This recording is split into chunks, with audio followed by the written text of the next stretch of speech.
Welcome to the first episode of Humanists of the Treasure Coast. My name is JoeBeck. I'm the founder of our organization, and today we'll be speaking with one of our members, 92-year-old Anthony Taormina. We'll have to start off by saying I'm 92 years old, and my memory is starting to lapse, as you might guess.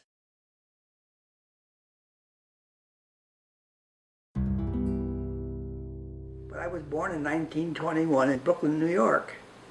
My parents, my mother was a farm girl, and my father was a barber in Brooklyn. He had been in World War II, and when he met my mother, they got married, and he was a barber in Brooklyn.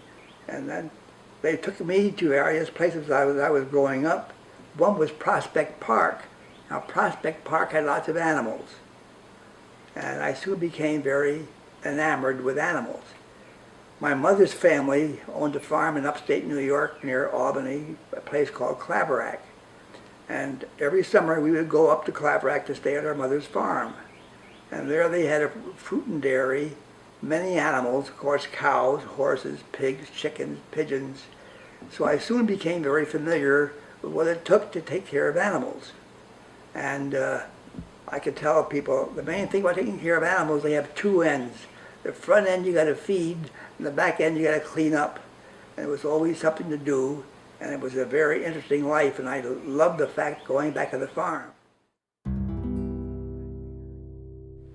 We decided that I should go to church. And so when I was about 7 or 8 years old, they were going to take me to the Hudson Catholic Church, which was 5 miles away, to be confirmed. Well, that was fine, so I went to the church, and the priest would give us these various stories on the catechism about the Bible. And I found that much of that material didn't make much sense from a logical point of view. On the farm, you knew a lot about sex. Animals were always having sex. Chickens, roosters were always chasing the hens, and the cows were always with the bulls. And sex was a very normal thing. It wasn't anything that you hid under the closet. And yet, when we're talking about church stuff, especially about Jesus' birth, it seemed like sex seemed to be very confusing to me. Why was there a Holy Ghost involved with the birth of Jesus? That made absolutely no sense. And why was the Virgin Mary made a big deal of? Anyway, I started to get very curious about things. But then what made me more curious about anything was Noah's Ark. How in the heck did Noah collect all those animals? And mind you, I started to know a little bit about animals, but back in the 20s now, we had no big TV programs and no big programs and books that told you about animals. But I knew enough to know that you couldn't go out and catch an animal very easily. Even a calf that got loose, you had a hard time bringing that calf back in. And you had to feed them. Now, we heard the story about Noah having all these animals on the ark. Even the ark seemed confusing, because at that time my mother's two younger brothers were still on the farm, but our older brothers had bought farms across the river in Greene County. To get there, we had to cross the river, Hudson River, on a ferry. And so when we crossed the ferry, I used to picture that as being an ark. And how much room could you put in that ferry to put the animals in? And I started to think in terms of, none of it made sense. There's no way Noah could have made all these trips and caught all these animals. There was no mention in the Bible about the food that he had to get for them. Lions and tigers needed all kinds of meat to eat, and of course the elephants needed tons of food, but nowhere was there a statement about the food he had to collect. So I had all these curious notions in my head about, I wanted answers. I didn't question the Bible. I just wanted answers to all these problems. So after I had been in church for about, I don't know, maybe 2 years on the catechism, I finally got enough nerve to ask the priest one day about all these problems I had with the Bible and Noah's Ark. Well, much to my surprise, the priest put his hand on my shoulder and said, "Now, Antonino, you must know one thing. If you're a good Catholic, you never question the Bible." Well, I was kind of shocked about that. I wasn't questioning the Bible. I just wanted some answers. He gave me no answers. He just told me I should never question the Bible. That was the first time anybody had ever told me, I guess, not to think. And I went home with my folks, and I had a real problem trying to decide what to do, but I said, I don't think I want to go to church anymore. I don't think I want to get confirmed in the Catholic Church. Well, they didn't argue with me. I said, okay, that's the way it is. Because I think secretly they believe the same damn nonsense. My mother was a farm girl, and she knew better than Noah's Ark couldn't have happened as well. But nobody wanted to talk about it. You didn't object to what was the normal thing. Everybody around you claimed to be religious, and they all claimed to believe in the Bible, and the Bible was full of wonderful things. I thought the Bible was full of a lot of nonsense. The only thing in the Bible I ever really liked, I thought, if you just took out the one aspect of, I think it's in Matthew, about the golden rule, treat others as you want to be treated, get rid of the whole rest of that, and nobody would bother. Anyway, my father sold the farm eventually, and we moved to a place called Churchtown. In Churchtown, which is only a few miles from where we used to live, was a Lutheran church. My aunt and uncle belonged to that Lutheran church. It's only a stone's throw from the house. So I decided I would check them out and see what they could tell me about the Bible and the Noah's Ark. I got the same result, not much. And then from there we moved again. My father moved again because he had a chance to buy the house where his barber shop was in Clawbrook. And there we were in a Dutch Reformed environment. A little history, the Dutch had settled, of course, much of the Hudson Valley from Henry Hudson's exploration of the Hudson. So living in that environment was a very different environment. But we had a very young minister there who had a Sunday school. And for the first time, I was able to go to a church in a Sunday school where we could discuss things openly. And I found that was very refreshing. After a while, we talked about these things with Noah's Ark. Well, at least he didn't tell me to shut up. He just said, well, we'll talk about it. But I could tell they were all very uncomfortable talking about things in the Bible.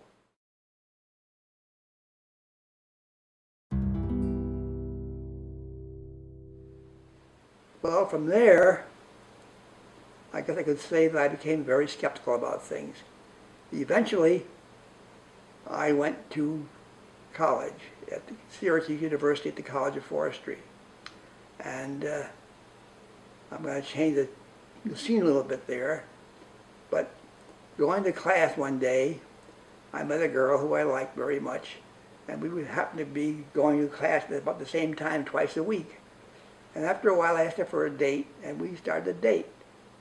When the first time I went to her house to pick her up, her mother answered the door. Now, during our discussions going back and forth to class, we never talked about religion. But as her mother opened the door and saw me, with a very stern face, she said, "Are you a Catholic?" I was shocked. I didn't quite know how to answer. I thought, well, I'll fake it and say yes. So I said yes. Okay, then you can come on in. Well, for four dates I had with that gal who I liked very much, everything was related to religion. We always started a day either in church or ended up at church. And her mother, I think if I had gone to date her up with a gorilla suit on, she wouldn't have said, "Are you a gorilla?" She would have said, "Are you a Catholic?" They were very, very much into religion. As much as I liked her, I just couldn't see myself being involved with that family. So that is a part of my life that became more skeptical about organized religion.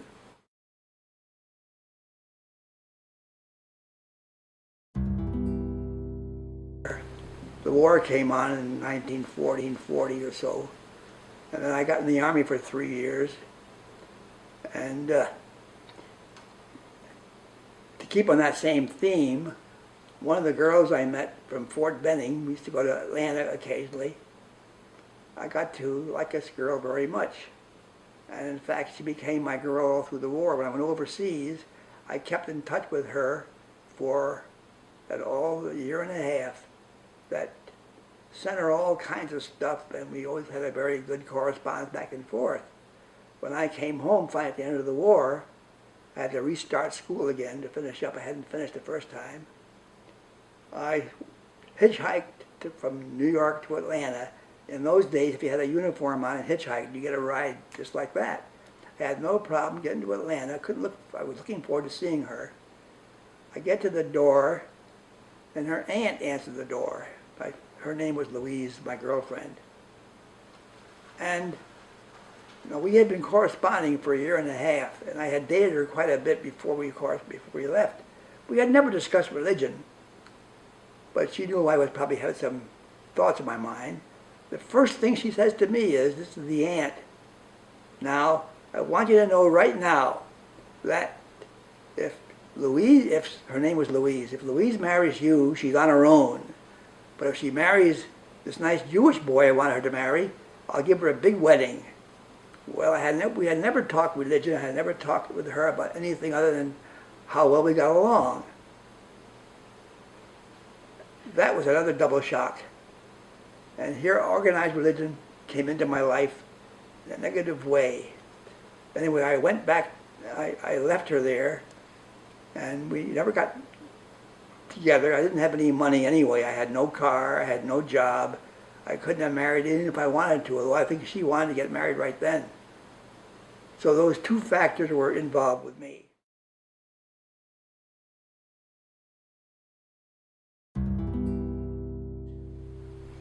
The first term paper I ever wrote, in the College of Forest we had cross-campus courses in the university which included English. And this English teacher wanted us to write a thesis on something, and I wrote about what do we see in God.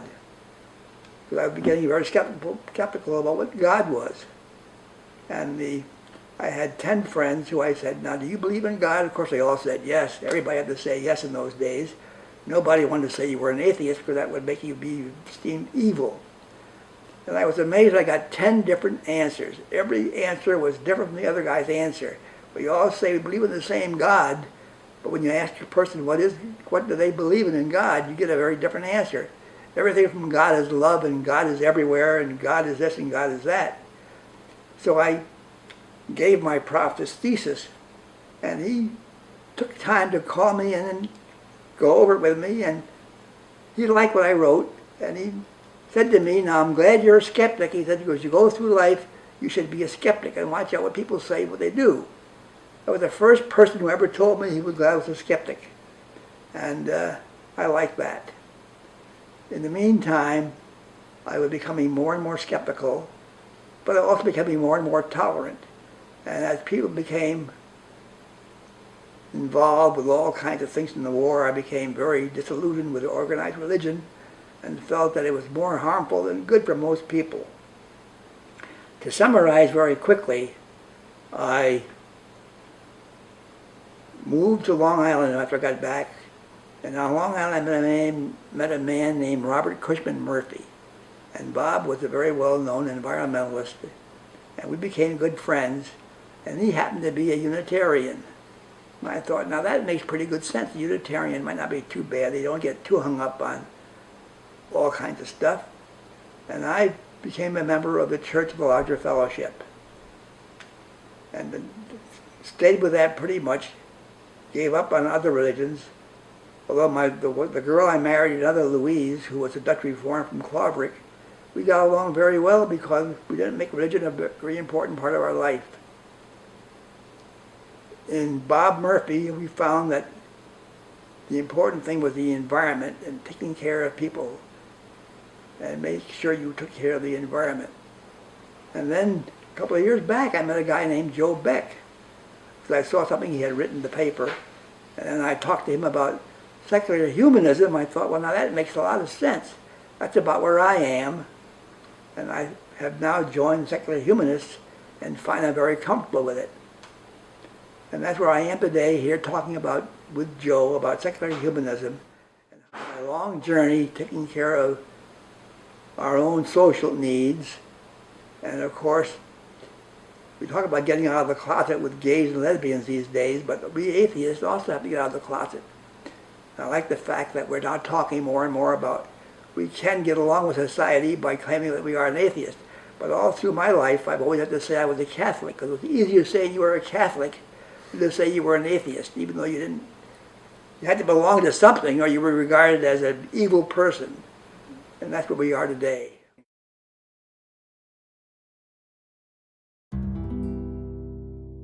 By the way, when I was a Boy Scout, had that in my notebook, I forgot about it. They wanted you to believe in God, and Yeah. that was part of I forget what ceremony it was, but you had to say believe in God. And I used to always just avoid that. But I wanted to be a Boy Scout. So I was a Boy Scout, became an Eagle Scout, and religion never came into the problem again until when you wanted to join, you had to say you were religious.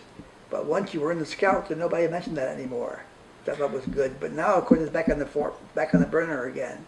Yeah, we had a little boy, 11-year-old boy. He was a Boy Scout, and he asked the Boy Scout leader. He said, we don't believe in God. When it says God, can I just cross it out and put in nature? And the Boy Scout leader said, sure. Well, Boy Scout. He was a Boy Scout for a few years. He then moved with his parents to a different state, and the Boy Scout leader told him, if you don't join a religion, don't come back here. The little boy sobbing and crying to his mother. His mother was Margaret Downey, and she filed a lawsuit and was responsible for the Boy Scouts having to take a stand publicly on the issue. And they decided that they would rather lose federal and state support than accept children from non-religious families. We think that's a big error.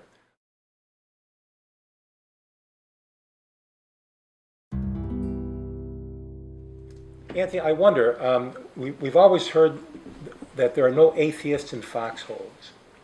When you were in the military facing death during World War II, did you ever have any fear of burning in a hell forever? No, I had long ago disregarded that, but I'll have to say one thing. Today we have all these people with this post-traumatic syndrome from the war. My father was in World War II, and he had that till he died at 95. Yes, that's, again, I can tell that's a sad thing for you. We know that our country has done a superb job in starting wars in many areas. We have not done a very good job in providing support to our veterans. Would you like to cover? Well, just in that one story about my father, because back in those days, we didn't use the term post-traumatic stress syndrome, but he was in the infantry in France, and he went over the top a couple of times. And on the one time, his sergeant told him and his friend to take care of a machine gun nest. So they did. They took care of the machine gun nest with grenades and rifles. But when they got there were two little kids running the machine. Yeah, sorry. And they had shot them, and the kids were dying. Again, I can't find the words to say thank you for sharing that. What happened to me is when I had my stroke, it took care of my part of my brain that controls my emotions. I can't control my emotions anymore. As Anthony, as you mentioned, your father experienced tremendous stress after the war, and many people do, because killing other human beings goes against our nature. Especially little kids. Yes, I know how fearful I would be if I were in a battle and people were firing at me. I would be scared. I would be scared out of my mind, and I'm sure I would be shooting anything that moves in an attempt to stay alive. But the point was, my father had those nightmares till he was 95 when he died. Yes. Well, if this conversation can motivate anyone in our military or government to think twice before we get into battles, and to make certain that when we send soldiers away from their families into battles, that we provide them with the support that they need. Okay. Anthony, thanks again. It's always a pleasure speaking with you. Very good.